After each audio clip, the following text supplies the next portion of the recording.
তার আগে আমরা আপনাদের সঙ্গে ইন্টারঅ্যাক্ট করতে চাই একটাই কারণ, it is a preventable disease. Public এর সম্বন্ধে জানুক, কি কি সতর্কতা নেওয়া উচিত, কিভাবে এর থেকে বাঁচা যায়, কিভাবে প্রিভেনশন করা যায়, হলে কি চিকিৎসা করা উচিত, কিরকম ভাবে করা উচিত, কতদিন করা উচিত, এইসব নিয়ে আপনাদের সঙ্গে আমরা কিছুটা কথা বলবো। হাইপারটেনশন বিশাল সাবজেক্ট, অত ডিটেলস তো যাওয়া সম্ভব না এইটুকু সময়। সাধারণভাবে যেটুকু হয় সেটুকুই বলি। হাইপারটেনশন মানে রক্তের উচ্চচাপ। তা আমরা 18 বছরের ঊর্ধ্বে কাউকে যদি পারসিস্টেন্টলি ব্লাড প্রেশার 140/90 উপরে থাকে তাকে হাইপারটেনশন বলি। পারসিস্টেন্টলি, একবার হলে হবে না। যদি কারোর প্রথমেই ব্লাড প্রেশার 200/110 থাকে তাহলে হাইপারটেনশন।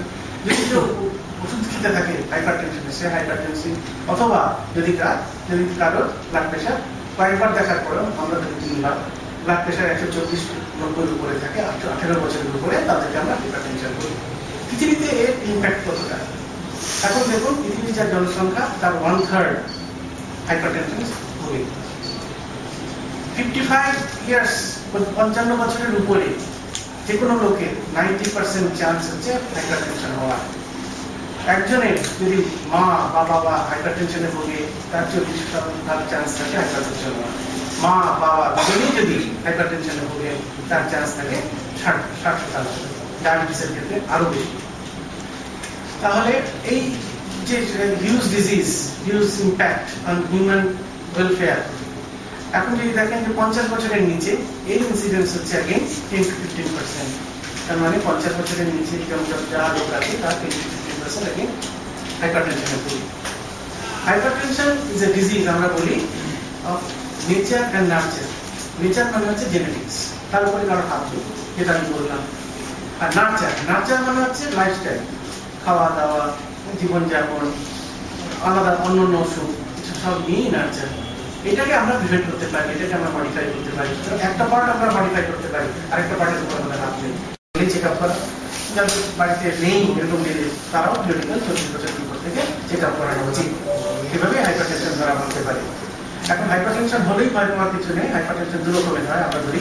একটা হচ্ছে প্রাইমারি হাইপারটেনশন আর এসেনশিয়াল হাইপারটেনশন। এগুলো করে কোনো কারণ খুঁজে পাওয়া যায় না, এটাই জেনেটিক্যাল। আবার কিছু কিছু ক্ষেত্রে এটা 95% অফ হাইপারটেনসিভ আর প্রাইমারি হাইপারটেনশন, only 5% এখানে কারণ খুঁজে পাওয়া যায়। যেমন টিউমার আছে, ওষুধ আছে, হাইপারটেনশন হয়, ডিজিজ আছে, হাইপারটেনশন হয়, এগুলো কারেক্টেবল।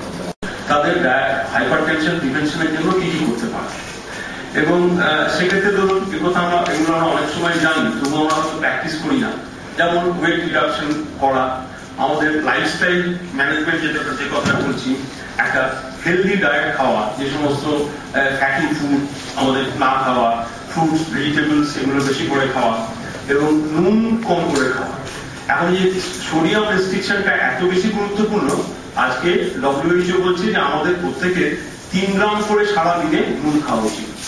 আমরা জানি কি যে ব্লাড প্রেশার সাধারণত আমরা যারা শহরের লোকের যদি বেশি হয়, যারা কাজকর্ম কম করে, বেশি অফিস ওয়ার্ক করে তাদের মধ্যে, কিন্তু দেখা যায় গ্রামের লোকের মধ্যেও আজকে এই প্রেশারের ওষুধ দেখতে পাওয়া যায়।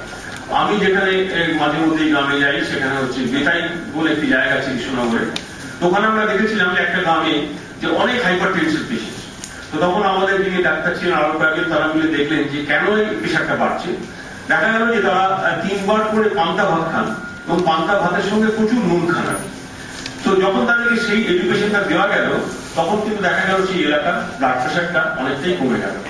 যে কথাটা ডক্টর গাঙ্গুলি বলছিলেন যে একটা প্রিভেন্টেবল ডিজিজ, আমাদের লক্ষ্য রাখতে হবে সাধারণ মানুষের, যে আমরা নিজেরা এটাকে কিভাবে কন্ট্রোল করতে পারি।